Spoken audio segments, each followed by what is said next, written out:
I've lived here for 3 years now. I had never even been to Seattle before, and I didn't really know anybody or anything about the city. I just knew that as a drummer, as a musician, that's where I wanted to be.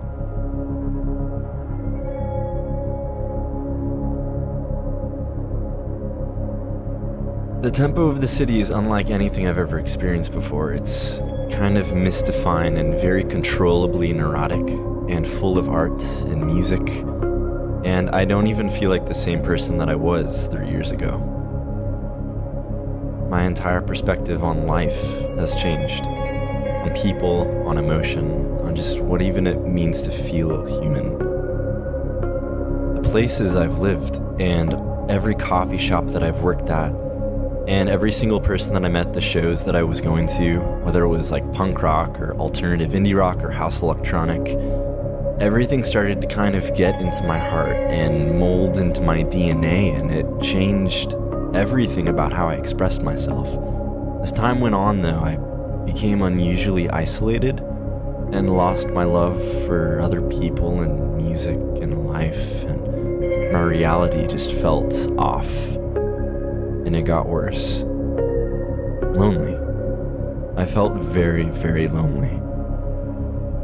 My own thoughts became louder and more vicious, and as if something was trying to deceive me into believing a ton of lies. And I had this very real sense that spiritual warfare was happening within me, and this metamorphosis that was trying to cause me to retreat into isolation wasn't truth, and it didn't feel right. But there was always this sustained hope that I had growing up that if I believe in Jesus and know that He's the King, then I believe that the Lord can reprove those that He loves. And about a few months ago, I met this group of believers who were on tour with this organization called Carry the Love. It's an organization that travels the globe and creates these safe spaces for people. They infuse music and art and videography and community and scripture and healing and prayer and all into one setting. And I think that that's awesome. So I applied as a musician on this tour and was accepted.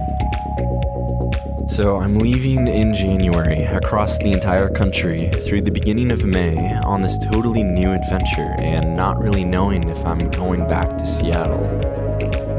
My life will not be the same, but I will remember what has happened here.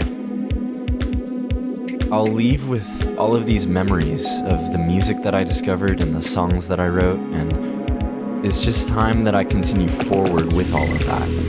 And so I have enough money to make it to Florida where we rehearse, and then I'm paying for the entire thing out of pocket because I'm not getting paid. But playing music is what I do though, it's who I am, and a season of my life is coming to a close, so I don't really know how exactly the next one will fade in, or who I'll meet, but I don't think anybody ever really does. It takes the fun out of it. And I have felt love, I have felt despair, and yet I'm still here, breathing. Why would I stop living now?